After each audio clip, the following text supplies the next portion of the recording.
réel plaisir de vous retrouver dans ce numéro de Podium Jeunesse. Ils sont de plus en plus nombreux à faire entendre leur voix pour défendre des causes qui sont importantes à leurs yeux. Les jeunes, puisqu'il s'agit de ont des valeurs et entendent les défendre. Ceux qui sont avec moi cet après-midi se sont engagés à rétablir les liens sociaux et à découvrir des voies constructives pour promouvoir la paix dans notre pays. Avec eux, nous parlerons de l'importance de l'engagement de la jeunesse pour la promotion de la paix dans notre pays. Parmi les jeunes activistes pour la paix au Togo, les jeunes femmes se feraient rares pour vous. Nous avons déniché une et dans la rubrique Podium Interview, elle nous dira comment mieux outiller les jeunes afin de faire d'eux des acteurs de paix dans leur communauté. Mais pour l'instant, Sonia Amenipo nous amène à la découverte de nos invités de cet après-midi dans la rubrique Podium Invité. Regardez.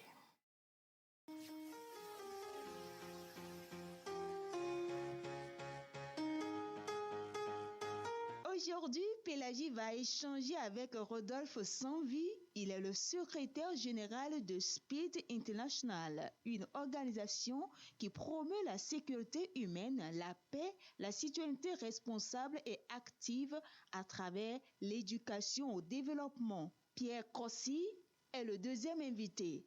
Il est le président du mouvement des jeunes artisans de la paix et du civisme JAPEC. Godwin Etier, juriste de formation, est le troisième invité. Il est le directeur du Centre de documentation et de formation sur les droits de l'homme. Notre quatrième invité s'appelle Elom Siagbo. Il est le président de l'Union des princes et princesses du Togo, UPPT.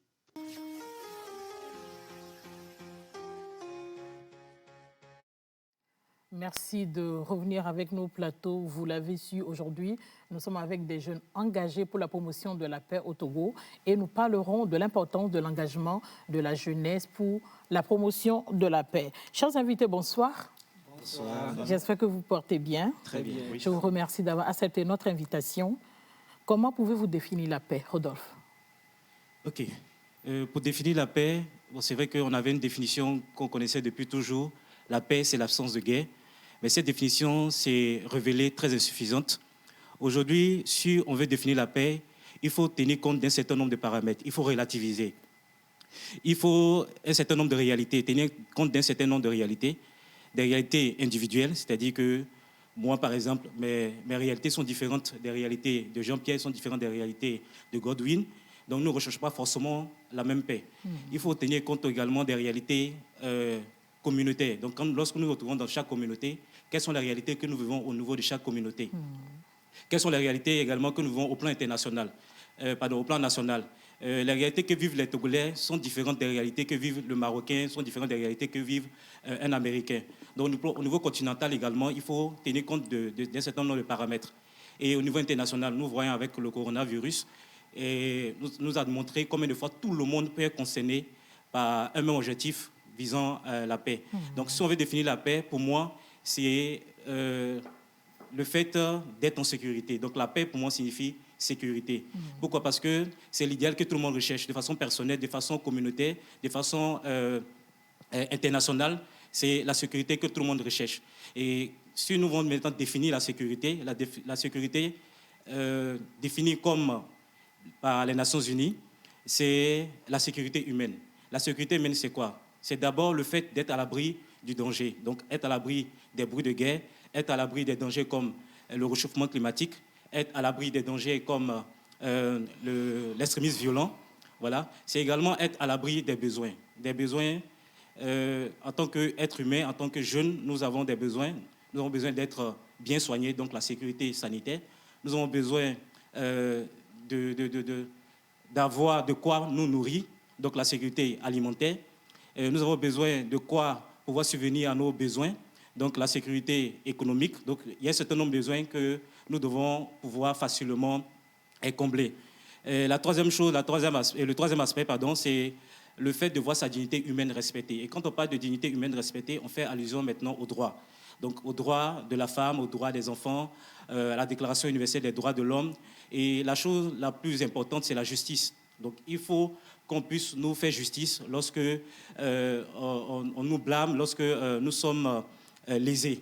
Donc, Et on ne peut pas parler de paix sans justice. Donc la justice Donc est pour vraiment vous, très la paix a importante. plus trait à la Voilà, sécurité, à la sécurité. dans presque tous les domaines. Effectivement. Et l'homme, que pensez-vous de la question? Alors, merci.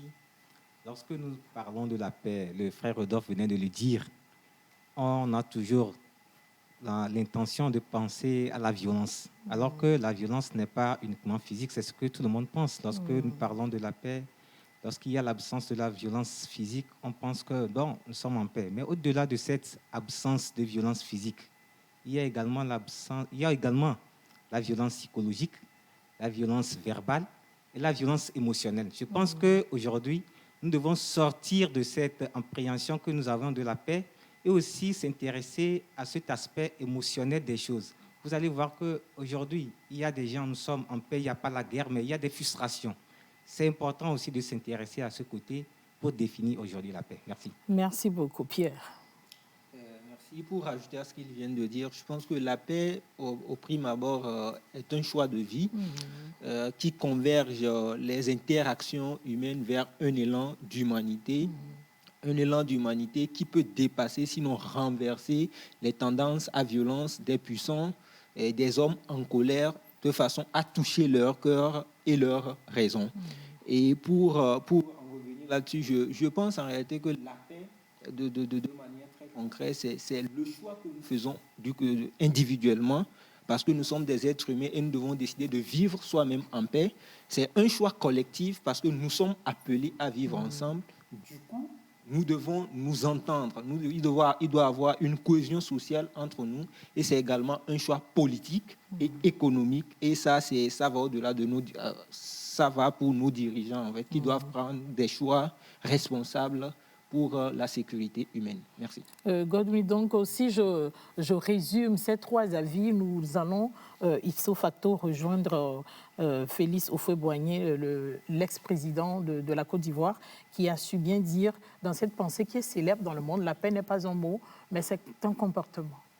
Oui, justement. Et je crois que, comme vous l'avez dit, si on met ensemble les trois interventions, moi, j'aimerais mettre en exergue les différents niveaux. Okay. Je crois que le premier niveau, c'est moi-même.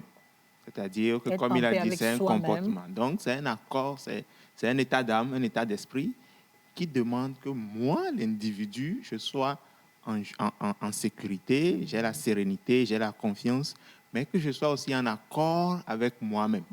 Et c'est cette situation-là qui répercute sur mes relations avec un autre individu.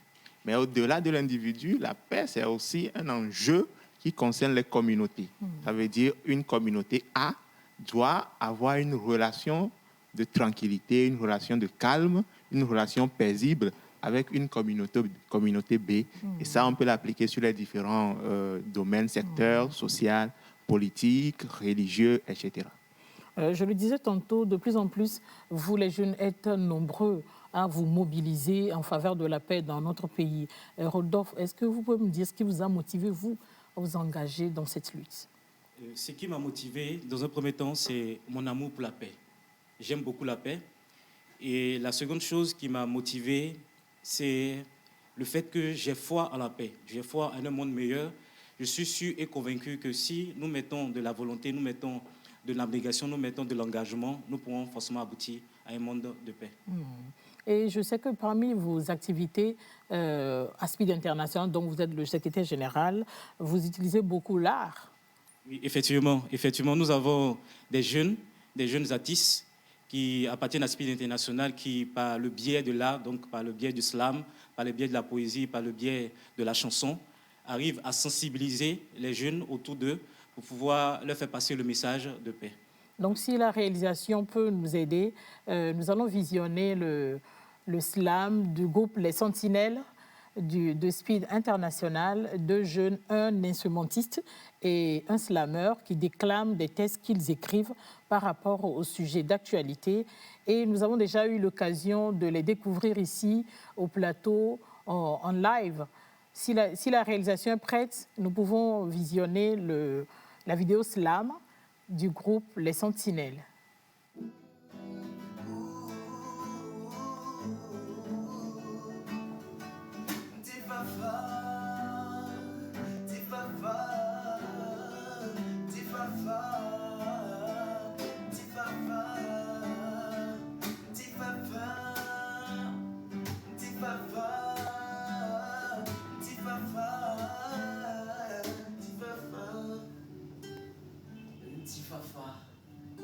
Viens sur les murs de nos cœurs, effaçons la rancœur, écrivons que la paix. Il n'y a pas de développement sans la paix, il ne peut y avoir de paix sans l'engagement d'une jeunesse sincère. Moi, je suis un jeune citoyen à l'usure de la convivialité et je sème en abondance la tolérance pour juste récolter le vivre ensemble. Pratiquons la cordialité et l'hospitalité pour éviter l'atrocité, afin que dans nos cœurs règne l'amour au lieu de la fureur, la douceur au lieu de la terreur. Jeune fille, mets tes talents, tes capacités au service de la promotion de la paix dans ta communauté.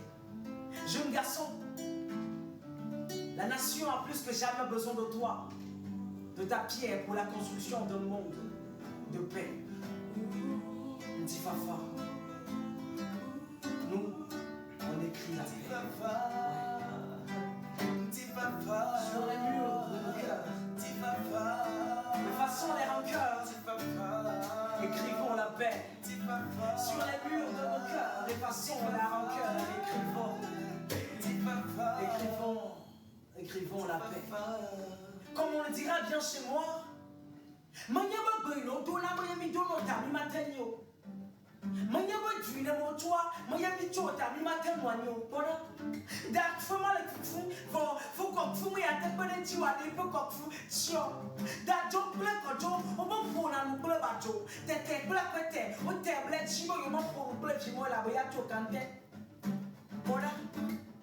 nenye sumaila nye tawachana na hokojonya nenye boyo denye tawachane na hoipo dedia bono tudo kuno toita nenye mauto ala kuto no mtobo ha nenye amoyobe manquiato.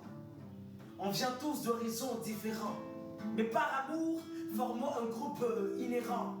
Frères et sœurs, oublions les conflits, venez pour qu'on s'organise en lobby. Parce que si le noir ne peut se peindre sur le noir, et si le blanc ne peut se peindre sur le blanc, c'est que qui se différencie se complète et s'entraide. Alors à tous ces jeunes promoteurs de la paix, que la paix soit avec vous. Nous, on écrit la paix. On écrit la paix.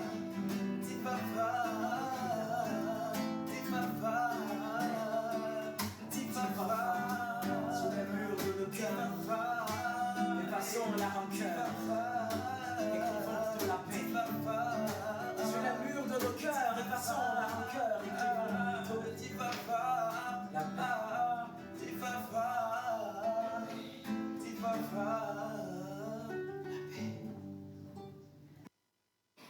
Merci au groupe Les Sentinelles. Donc, coronavirus oblige, vous avez réduit vos activités depuis 2020.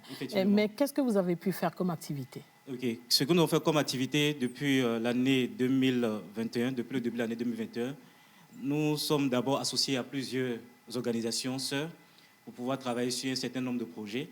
Par exemple, nous avons travaillé avec UPPT sur le projet de la table ronde, voilà, de la table ronde des princes et princesses du Togo.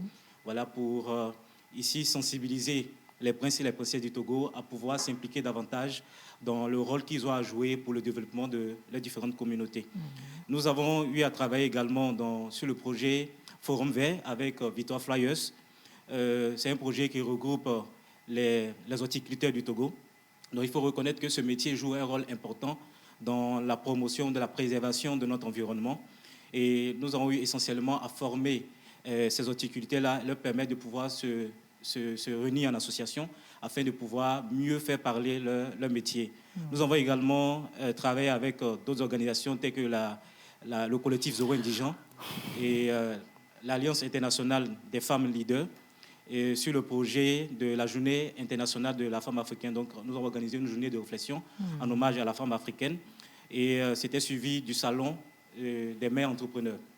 Et à côté de cela, Speed International a remarqué un certain nombre d'acteurs qui œuvrent pour le développement de notre communauté. Donc nous avons décerné des certificats d'honneur à ces personnes pour continuer à les encourager dans ce qu'ils font. Pour les motiver. Pour les motiver, voilà, pour les motiver. À côté de cela, Speed International avec nos artistes, nous participons à beaucoup d'événements. Et nous, à travers, disons, de cette façon, nous arrivons à quand même sensibiliser, à quand même apporter notre plus à l'édification de la paix, à la cohésion sociale, à encourager les acteurs à continuer davantage dans leur lancée. Donc essentiellement, nous avons également une émission sur le net que nous appelons Face à Face. Nous invitons très souvent 2 acteurs de la société civile, 2 acteurs des organisations qui viennent discuter autour d'un thème, une thématique qui nous concerne, qui concerne forcément le développement de notre nation. Donc essentiellement, voici ce qu'un peu nous avons fait au cours de cette année 2021. Merci beaucoup et beaucoup de courage. Merci beaucoup. Pierre Kossi, vous faites partie de ces associations de jeunes qui œuvrent pour la paix au Togo. Parlez-nous un peu de votre motivation.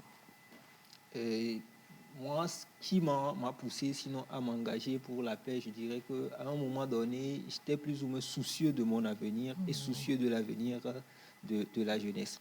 Vous savez, c'est très difficile d'être indifférent quand on vient d'une sous-région dont les maux d'insécurité sont les défis de l'heure, surtout quand on est issu d'un pays comme le Togo, où on sait que nous avons un contexte politico-social très sensible, où chaque élection peut se transformer en conflit. Tout à l'heure, je pense que s'engager pour la paix devient un devoir, une évidence. Une évidence.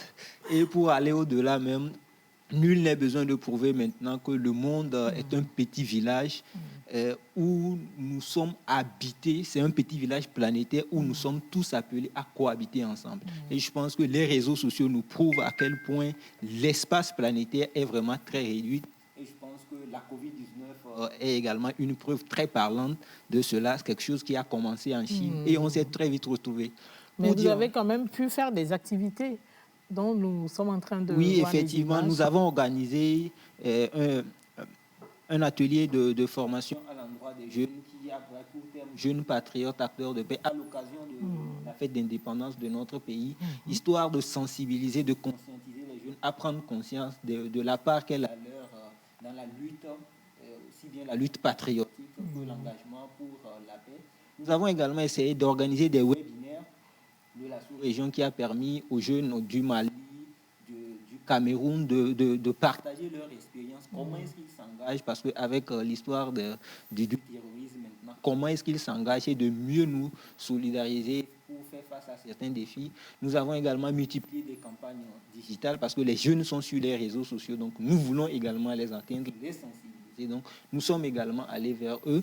Et tout récemment, lors de la Journée internationale de la paix, nous avons organisé qui a permis de primer des jeunes qui ont participé, histoire de les inciter à plus s'intéresser aux thématiques de paix. Et après avoir échangé avec ces jeunes qui œuvrent sous d'autres cieux, je voudrais dire, d'autres horizons, qu'est-ce qu'il en est sorti concrètement? Et qui sont autant mobilisés ou moins concernés par la question de la paix dans leur région? Je pense que c'est une évidence que les jeunes de nos jours aujourd'hui se sentent vraiment très concernés parce qu'ils se voient à la maison. Il y en a, c'est parce que ici on est en sécurité qu'on est en train de faire cette action citoyenne. Mais des gens du nord du Mali maintenant ne peuvent pas faire ce que nous sommes en train de faire. Du coup, maintenant, ils se sentent concernés. Ils sont préoccupés par le destin de leur avenir qui est plus ou moins hypothéqué en ce moment. Et ils sont également en train de mettre en place des mécanismes à leur niveau, aussi bien pour sensibiliser leur population et pour mener des activités de plaidoyer envers leurs gouvernants afin de trouver une panacée à ces solutions. Merci beaucoup. Je me tourne vers l'Union des princes et princesses du Togo. C'est vrai que j'ai souri lorsque j'ai appris l'existence de l'association. On se demande si la chefferie a encore la même valeur qu'avant, mais on est heureux qu'il y ait la relève qui est en train de se préparer. Monsieur le Prince, oui. Bonne arrivée au plateau. Merci beaucoup. Pourquoi avoir voulu rassembler les princes et les princesses du Togo? Alors, je pense que c'est une bonne cause. Même dans n'importe quel pays, les femmes même qui vendent au marché ont leur association. Pourquoi pas les enfants qui partagent un patrimoine commun qui est la chefferie?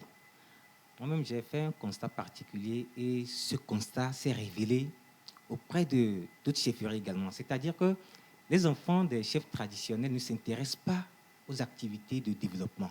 Or, grâce à la chefferie traditionnelle au Togo, on a les princes dans toutes les localités à travers la chefferie traditionnelle.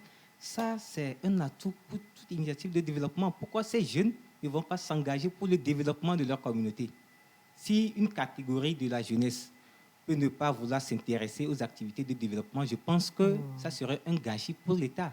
Et même la politique nationale de la jeunesse demande à ce que tout jeune soit engagé. Pourquoi pas les enfants des chefs traditionnels? Donc moi, je pense que, comme le dit la Bible, la pierre qui a été rejetée est devenue la pierre angulaire. Donc aujourd'hui, les princes ont été ignorés et à travers cette initiative, chacun commence par dire « Ah, bon, les princes peuvent faire quelque chose. » C'est vrai que ça pique la curiosité. Effectivement. Donc, moi, je nous conseille tous de toujours prêter attention à ce qui est ignoré. Donc, c'est ce que nous sommes en train de faire avec les princesses et les princes aujourd'hui. Mais pourquoi c'est surtout le facteur de paix qui vous intéresse? Ah, mais mes frères venaient de le dire tout de suite. Que même recommande la religion?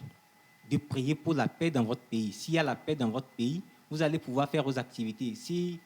Prenons l'exemple, une classe où les élèves sont en train d'étudier et subitement commencent par écouter des tirs. Est-ce qu'ils peuvent continuer par étudier, même sur le plateau actuellement? Le frère l'a dit. Si on commençait par écouter des tirs, est-ce qu'on pourrait continuer l'émission? Non, je pense que la paix doit être la première étape dans toute chose qu'on fait. C'est un impératif, en fait. S'il y a la paix, on pourrait parler de la santé, on pourrait parler du développement et on pourrait parler de tant d'autres choses qu'on veut. La paix est importante et comme on le dit, ce qui nous unit est plus fort que ce qui nous divise. Je vais pousser un peu plus loin ma curiosité cet après-midi. Vous êtes prince de quelle localité? Amen. C'est évident que vous posez cette question. Donc, je suis de la préfecture de Vaud, canton d'Akoumapé. Aujourd'hui, à travers la décentralisation, on parle de commune Vaud 4. Et je suis du village de Akoumapé à Tchanvé. OK. Et je crois que vous aussi, vous avez eu, malgré les restrictions de la COVID-19, vous avez eu à faire certaines activités. Oui. Nos activités, en fait, étaient des activités de couloir, de coulisses. Pourquoi? Parce que, étant donné que nous sommes une association, il ne s'agit pas de faire des activités seules. Il faut aller apporter l'information à d'autres princesses, apporter l'information à d'autres princes. Donc, nous avions dû aller vers des chefs traditionnels dans des localités, même à l'intérieur du pays, pour leur dire « Ah, mais nous avons cette idée, comment on peut le faire, comment on pourrait réaliser, comment on pourrait être ensemble. » Donc, on a eu des conseils. Donc, c'était l'activité la plus principale, le fait de se déplacer, même sans moyens. Parfois, c'était très, très compliqué, on n'a pas les moyens, mais on vous dit « Ah, l'idée là, vous devez voir obligatoirement ce chef-là, mais il n'est pas Lomé. Vous devez vous déplacer avec vos propres sous pour aller le rencontrer. » Donc, c'était ça. Mais récemment, on a eu à organiser quand même une activité dont le frère venait de parler. C'est la table ronde qui a réuni les princes et les princesses du Togo et en particulier ceux de la préfecture de Vaud. Ah, mais pourquoi la préfecture de Vaud? Pourquoi la préfecture? La charité bien ordonnée. Commence par soi. C'est ça.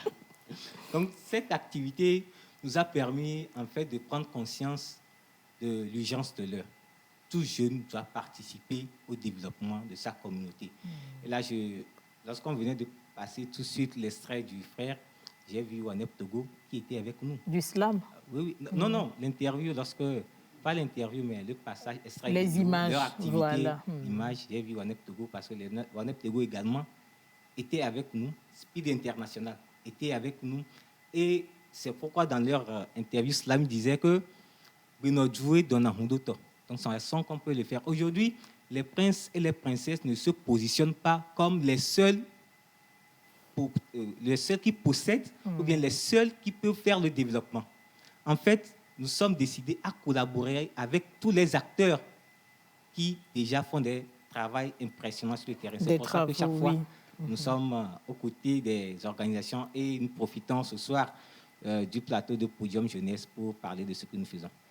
C'est vrai que c'est surprenant, mais c'est encourageant aussi parce que la relève de la chefferie est vraiment assurée. C'est vrai que vous avez besoin de beaucoup de formation, mais comme vous êtes maintenant à la tâche, nous allons essayer de mobiliser ceux qui pourront vous assister pour que dans l'avenir, il y ait des formations de qualité supérieure. Monsieur Godwin Etche, bonsoir. Oui, bonsoir, madame. Je sais que vous êtes très impliqué dans la formation des jeunes en ce qui concerne la promotion de la paix dans notre pays. Mais personnellement, qu'est-ce qui vous a poussé à vous engager pour la promotion de la paix au Togo? Oui, je crois que je n'ai pas eu le choix. C'est-à-dire que de temps en temps, vous attendez que des jeunes, soit étudiants en Europe ou aux États-Unis, décident de venir en Afrique pour s'offrir une certaine posture d'humanité. C'est-à-dire que l'Afrique est considérée comme le continent sur lequel il y a beaucoup de problèmes. Et si vous voulez montrer que vous êtes humain ou humanitaire, il faut venir en Afrique. Donc moi, je suis sur un continent où il y a tellement de problèmes. Et personnellement, je crois que ma plus grande hantise, c'est de vivre dans une société où il n'y a pas de justice. Peut-être que c'est parce que je ne suis pas costaud, mais je ne compte pas sur moi. Quoi, parce que vous avez une silhouette frêle? Bon, peut-être. Plus ou moins. Voilà, donc je me dis, je ne compte pas sur moi ou sur mes moyens pour vivre dans un environnement où règne la loi de la jungle. Donc, je crois que le seul moyen pour moi de vivre et de protéger les miens, c'est de travailler pour qu'on soit dans une société qui est juste, qui est équitable. Donc, c'est ça qui m'a poussé à m'engager pour d'abord avoir un engagement citoyen et à m'orienter aussi sur des questions qui touchent l'humain et qui touchent donc la paix. Je l'ai dit tout à l'heure, vous êtes vraiment impliqué dans la formation des jeunes pour la paix. Cela vous importe beaucoup. Et dernièrement, vous avez eu à mener une activité. Avant de continuer à échanger avec vous, nous allons suivre la vidéo du CFCDH.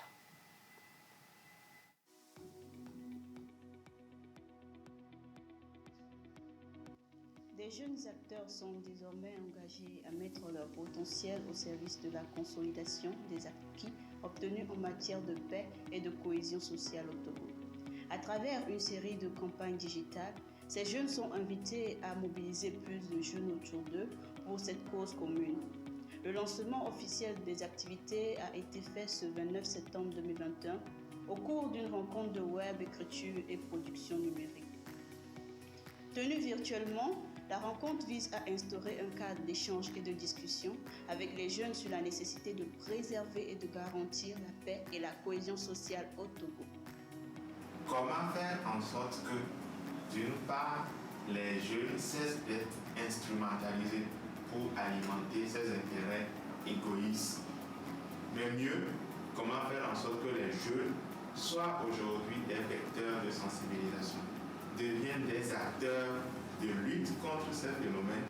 L'initiative est portée par le Centre de documentation et de formation sur les droits de l'homme, CDFDH, le Fonds des Nations Unies pour la population, UNFPA, et le Fonds des Nations Unies pour la consolidation de la paix, Peace Building Fund. Nous avons décidé donc d'orienter notre action vers les jeunes. Donc aujourd'hui, nous avons lancé une série de campagnes digitales qui est pilotée par le système des Nations Unies dans le cadre du projet Peace Building Fund.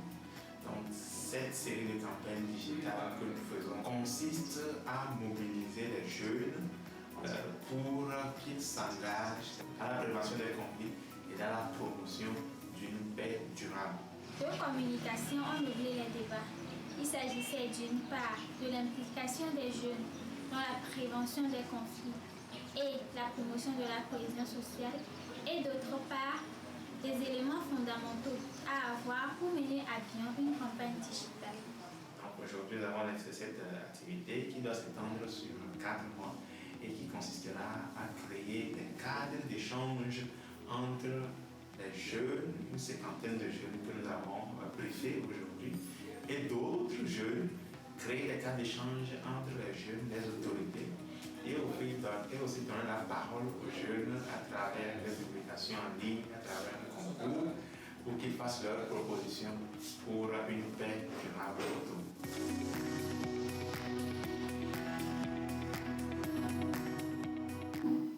Voilà un document qui nous a briefé sur la dernière activité que vous avez eu à mener avec les jeunes. Est-ce que vous pouvez nous en dire un peu plus?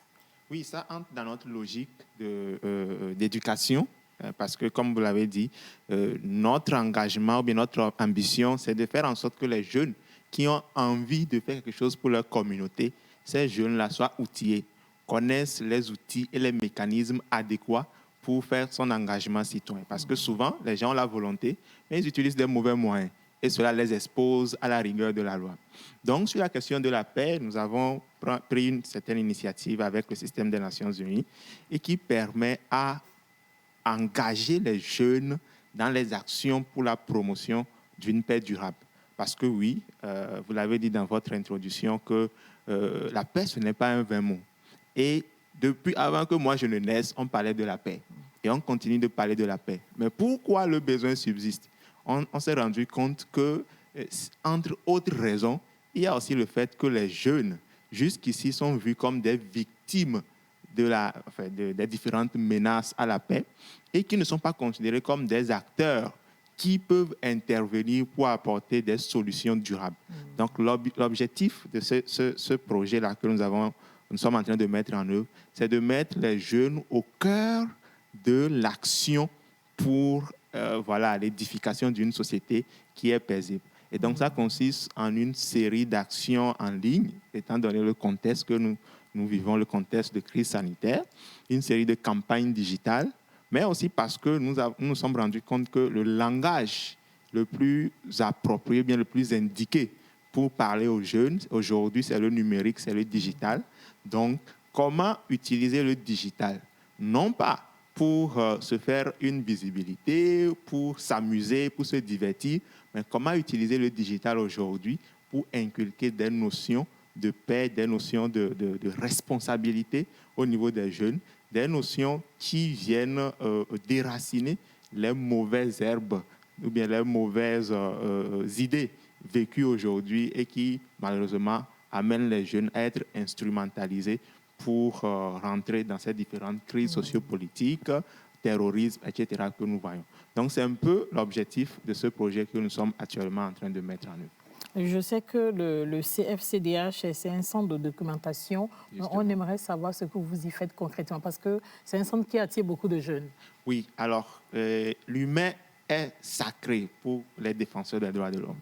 Toute notre action s'oriente sur la dimension humaine. Et le centre essaie ou bien a mis en place une stratégie, un dispositif pour collecter les informations sur le terrain.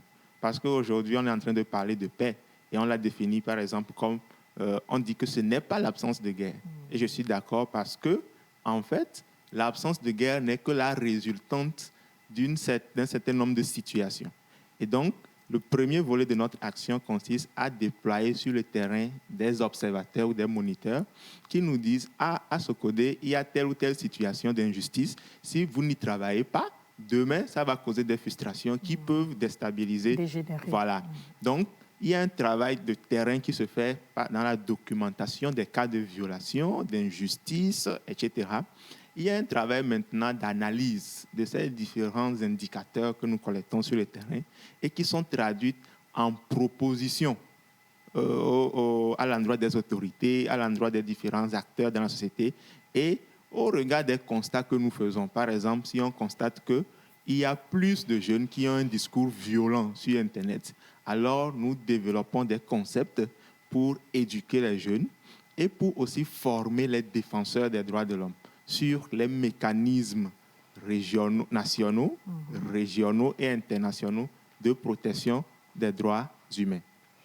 Merci beaucoup. Comme je le disais tout à l'heure, parmi les activistes pour la paix au Togo, les jeunes femmes se feraient rares, mais j'ai tout fait pour vous dénicher une. Elle est la responsable Axe Leadership de l'AIFJL, l'Association internationale des femmes et jeunes leaders. Elle est aussi membre du comité d'alerte et de suivi de prévention de lutte contre l'extrémisme violent au Togo dans la section du Grand Lomé. Son nom, Edwige Sabanko. Dans l'élément qui vient, elle nous dira comment mieux outiller les jeunes afin qu'ils soient des acteurs de paix dans leur communauté.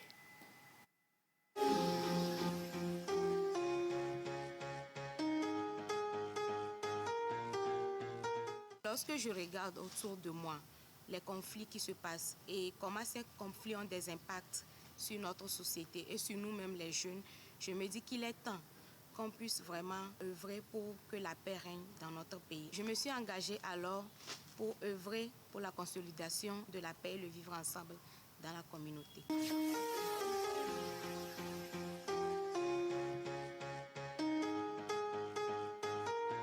Les jeunes ont un très grand rôle à jouer dans la consolidation et l'édification de la paix dans nos communautés parce que notre communauté est à la base constituée de la jeunesse en majorité. Alors cette jeunesse doit pouvoir converger son énergie afin de créer et de proposer des idées, des solutions innovantes pour pouvoir consolider la paix dans nos communautés. Les jeunes peuvent aussi s'investir dans les organisations et les groupes informels.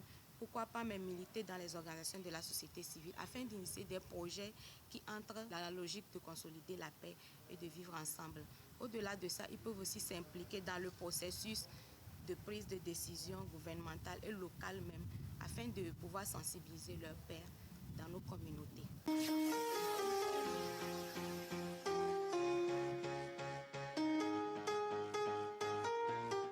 On peut mieux armer les jeunes pour qu'ils puissent jouer ce rôle d'abord en les faisant prendre conscience qu'ils sont les principaux acteurs et après ça les former et les informer. Et lorsqu'ils sont bien formés et qu'ils sont imprégnés du concept de la paix, alors il va falloir les outiller pour pouvoir agir vraiment dans la société comme acteurs de la paix. Un exemple d'outil que je peux donner, c'est le mécanisme d'alerte précoce que les jeunes peuvent utiliser pour vraiment agir pour la consolidation de la paix dans leur communauté.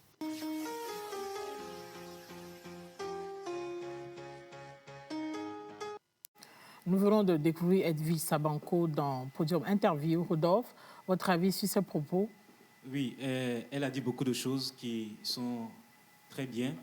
Et ce que je voudrais ajouter par rapport à l'implication de la jeunesse dans la promotion de la paix ou l'édification de la paix, elle a parlé de la prise de conscience. La prise de conscience est vraiment très importante. Pourquoi? Parce que tant que le jeune ne prend pas conscience de ses forces et de ses faiblesses, il ne pourra pas vraiment agir en faveur de la paix. Quand je parle de faiblesse, aujourd'hui, c'est facilement les jeunes qui sont recrutés quand il s'agit d'extrémistes violents. C'est facilement les jeunes qu'on met au devant des crises. Lorsque on doit mener une guerre, par exemple, ce sont les jeunes qui prennent des armes et qui commencent à tuer leurs semblables. Donc, il faut que le jeune déjà prenne conscience déjà de sa faiblesse et qu'il sache que c'est cette faiblesse qui est utilisée pour pouvoir déstabiliser. Et à côté de cela, qu'il comprenne également qu'il est une force. Aujourd'hui, il faut reconnaître que la population togolaise est à 70% jeune. Donc, la population togolaise, les jeunes constituent 70%. La majorité. La majorité, voilà. Qu'est-ce que je veux dire? La majorité, à moins de 35 ans, donc 70%. Et cette force, c'est une force qu'on peut utiliser vraiment dans nos communautés pour pouvoir changer les choses. Merci si 70% de la population se consacre à la promotion de la paix, elle pourra beaucoup changer. Donc après cela, l'engagement vient et elle a dit tout à l'heure également qu'il faut se former. Donc après l'engagement, se former et former. Voilà. Pierre, selon vous, qu'est-ce qui peut justifier le fait qu'il n'y ait pas assez de jeunes femmes parmi vous, les jeunes activistes pour la paix? Je pense premièrement que c'est dû au système classique qui les a trop longtemps laissés en dehors des processus de paix.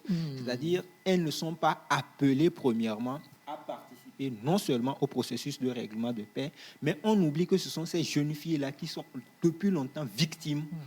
Dans certains pays, même les jeunes filles sont utilisées comme armes de guerre, c'est-à-dire violer une fille, c'est une arme de guerre. Je parle du contexte précis de notre pays. Oui, de notre pays, c'est parce qu'elles ont été trop longtemps laissées de côté, mises à l'écart en fait. Et c'est pour cela qu'elles ne se sentent pas en réalité concernées par le problème. Vous voulez dire que c'est ce complexe légendaire que la femme a toujours vécu qui fait qu'on ne les voit pas assez dans ce mouvement aussi? Je pense en réalité que c'est l'un des piliers qui fait en réalité qu'on ne voit pas assez de femmes. Maintenant, il va falloir les informer, les apporter des informations justes, les apporter des mécanismes comme la résolution 1325 des Nations Unies qui demandent leur implication. Et il faut maintenant accompagner cela par une volonté politique qui va consister à mettre en place des programmes spécifiques aux jeunes filles pour permettre une meilleure implication des jeunes filles dans les processus de paix. Donc, Podium Jeunesse va proposer un projet au CFCDH pour que nous ayons un peu plus de jeunes filles dans le mouvement. Nous serons en tout cas ouverts à ça, mais si vous permettez, oui. Moi je pense qu'il y a des femmes, il y a des femmes, il y a des jeunes femmes qui sont engagées. Peut-être que nous devons changer un peu notre façon de lire l'engagement, bien de voir l'engagement pour la paix. Ce n'est pas seulement ceux qui crient paix, paix, paix, qui sont des acteurs engagés pour la paix, selon moi. Parce que lorsque quelqu'un travaille pour réduire les vulnérabilités socio-économiques, il se peut qu'il passe une année sans faire un seul visuel où on a écrit paix, mais je peux vous assurer que c'est son travail-là qui permet qu'il y ait la paix ou bien qu'il y ait la cohésion sociale. Donc, il y a plusieurs femmes aujourd'hui qui sont engagées dans d'autres secteurs. Elles n'ont peut-être pas cette présence d'esprit. En fait, nous parlons de la jeunesse féminine. Justement, il y a des jeunes femmes qui travaillent sur différents problèmes dans notre communauté. Peut-être qu'on ne met pas paix sur leurs activités, mais si on regarde de près, on peut savoir aujourd'hui, ou bien on peut affirmer que c'est l'action de ces femmes-là qui contribue à avoir la paix. Donc, pour moi, peut-être que si on cherche bien... Vous voulez dire que la plupart travaillent dans l'ombre? Elles travaillent dans l'ombre, elles ne sont pas conscientes que ce que je fais là, c'est ça qui contribue à maintenir en tout cas la cohésion sociale dans notre pays. Donc c'est comme ça que moi je vois surtout l'engagement pour la paix, et c'est ce que je veux encourager aussi. Parce qu'il y a tellement aujourd'hui de sommets, tellement d'activités qu'on fait pour la paix, qu'on fait pour la paix dans des salles climatisées, mais qui restent juste des discours. Et si Houphouët-Boigny regrettait cela il y a de cela plusieurs décennies, malheureusement aujourd'hui, on continue par regretter le fait que la paix se limite à des concepts, mais on ne le voit pas sur le terrain. On ne concrétise pas les résolutions qui sont prises lors de ces sommets. Quels défis rencontrez-vous habituellement en tant qu'activiste, dans votre engagement en tant qu'activiste pour la promotion de la paix? Monsieur le Prince. Oui. Alors, les défis sont énormes. Les défis sont énormes. Je donne l'exemple. Lorsque deux personnes sont en train de se battre et que vous venez pour les séparer, qu'est-ce qui arrive? Vous risquez de recevoir des coups. Vous allez recevoir des coups. Donc, c'est ces coups que nous recevons au quotidien. Ça, c'est le premier défi. D'accord? Donc, l'autre défi, également, c'est que vous allez dans une communauté pour parler de la paix. La population est là, elle vous écoute. Et lorsque vous finissez de parler de la paix, la communauté vous sort le pain. De paix. La communauté attend son pain, comme vous êtes en train de le dire. Et si vous n'avez pas le pain là à leur donner, mais ils ne vont pas vous faire cadeau. Donc pour eux, c'est comme si votre paix est éphémère. Éphémère, parce que pour eux, le frère l'a dit, il y a d'autres choses qui sous-tendent ce silence-là. Eux, ils sont réceptifs, ils attendent quand même, oui. On vous a écouté, vous avez dit d'être tolérant et tout, on est tolérant. Donc vous avez besoin d'être soutenu en somme. Oui, c'est en cela que l'autorité doit accompagner les associations qui militent pour parler de paix, pour que, après avoir parlé de paix là, on donne l'eau à boire également. Donc les associations qui agissent pour le bien-être des communautés en général. Oui. Merci beaucoup. Pierre? Moi, je dirais que... À JAPEC, l'un des défis majeurs que nous rencontrons, c'est la réticence en réalité de nos pères jeunes à qui nous apportons l'information. Parce qu'il faut dire qu'à JAPEC, nous avons pour mission de mobiliser en réalité une jeunesse capable d'œuvrer, de prendre conscience, d'œuvrer pour une nation socialement stable et prospère.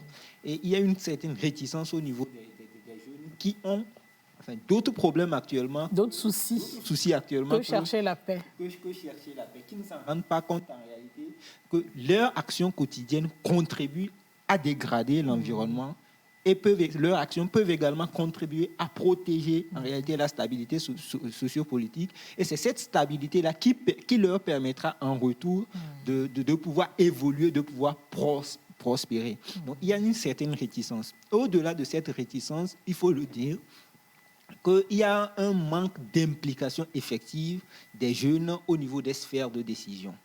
Bon, certes, il y a des mécanismes internationaux qui le prévoient. Il y a également une volonté politique nationale. On le voit à travers la coordination nationale de la jeunesse. Mais je pense que l'enjeu d'une participation effective de la jeunesse est d'aller au-delà de la rhétorique politique, au-delà de la propagande électorale, au-delà de satisfaire les besoins des bailleurs de fonds, au-delà d'une implication superficielle de la jeunesse. Mais il faut en réalité que l'État puisse concevoir des programmes avec les jeunes, des programmes qui seront pilotés par des jeunes et pour la jeunesse. Et c'est ensemble comme ça que nous pouvons relever en réalité ce défi de je ne sais pas comment est-ce que je vais le dire, du fait que les jeunes ne sont pas en réalité prêts à totalement s'engager pour la paix. Merci beaucoup, Rodolphe. Oui, en plus de ce que... En 2 mots. Oui, en plus de ce que les autres ont dit, nous rencontrons très souvent le découragement. Et que, pas venant de nous, mais de nos proches. Quand tu dis que tu t'investis ou bien tu es un activiste engagé pour les questions de paix, on te dit, mais toi, tu n'as rien d'autre à faire que de t'engager pour ça. Voilà, donc c'est le premier défi que nous rencontrons, nos proches. Et le second défi, c'est aussi un défi de conflit intergénérationnel. C'est-à-dire que quand nous sommes en face de nos aînés et que nous commençons à parler de paix, on dit, mais attendez, vous êtes nés quand pour nous parler de paix? Nous étions là avant vous, par exemple. Voilà, donc voici un peu ce que je peux ajouter en plus de ce que les autres Merci beaucoup. Godwin? Oui, je crois que il faut reconnaître que la plupart des jeunes qui sont engagés aujourd'hui, ils n'ont pas fini leur formation, ils n'ont pas fini de se réaliser pour dire, OK, je choisis de faire ceci. Donc, au même moment où ils sont en train de se chercher, au même moment où ils côtoient la précarité, ils sont en train de s'engager aussi. Donc, il y a un déficit en termes d'abord de connaissance de la matière que nous sommes en train de développer et un déficit en termes de moyens. Et aujourd'hui, hier, on faisait le sommet Afrique-France. Et aujourd'hui, la position d'assistanat dans laquelle se trouve notre pays, notre continent, fait que la plupart de nos propositions sont validées par les projets que les partenaires ont. Ça fait que les jeunes ont des idées, maintenant, donné qu'ils n'ont pas de moyens, ils sont maintenant obligés de s'aligner sur les cadres programmatiques de certains partenaires internationaux qui ne connaissent pas forcément les réalités du pays. Donc, on a des idées, mais on se retrouve peut-être en train d'appliquer les idées d'autres partenaires, alors que nos idées ou bien les solutions endogènes peuvent permettre d'avoir une société paisible. Je donne un exemple terre à terre. Aujourd'hui, nous savons tous que dans nos cultures africaines, quand une femme à la maison ou bien des enfants parlent à leurs frères, on est plus prédisposé à écouter. C'est-à-dire que lorsqu'une femme parle à son mari, mon mari, ce que tu fais, ce n'est pas bon, on est plus prédisposé à écouter. Donc, normalement, si on devait chercher des solutions pour une paix durable, on devait les injecter ou bien injecter des énergies dans des ménages pour que la paix, puisque ce sont des décideurs qui règlent ou bien qui tirent les ficelles, pour que la paix soit déjà en train d'être préparée à la maison. Mais les concepts ou bien les solutions qu'on applique aujourd'hui sont des solutions qui ne permettent pas aux jeunes de pouvoir faire valoir leurs idées justement parce qu'ils n'ont pas de ressources. Donc, c'est aussi un élément qui freine l'engagement des jeunes que nous avons. Merci beaucoup. Nous avons une question de la part de nos téléspectateurs. Pensez-vous, est-il possible qu'il y ait la paix dans le monde? Par rapport à ça... En 2 mots. Oui, j'avais publié, je crois l'année passée, on avait fait une tournée dans plusieurs localités. On a parlé aux gens de la paix. Et arrivé à Kvalimé... Est-il possible d'avoir la paix dans le monde? Moi, j'ai mis, si nous travaillons pour la justice, alors nous n'aurons pas honte de parler de la paix. Parce que tant que nous n'allons pas lutter contre la corruption, tant que nous n'allons pas lutter contre l'impunité, l'injustice, il y aura toujours des frustrations. Et tant qu'il y aura ces frustrations, je ne crois pas qu'il puisse avoir cette paix que nous cherchons. Tant que nous n'allons pas nous rendre compte que la paix, en réalité, son problème, c'est qu'elle n'est pas rentable. Parce qu'il y a plusieurs aujourd'hui qui ont besoin des crises pour vivre. Nous sommes, je vais caricaturer pour finir, nous sommes comme quelqu'un qui a fait un accident et qui est alité depuis 5 ans. Cette personne-là s'est accommodée avec la vie sur un lit. Pour que cette personne recommence par marcher, il faut de la rééducation.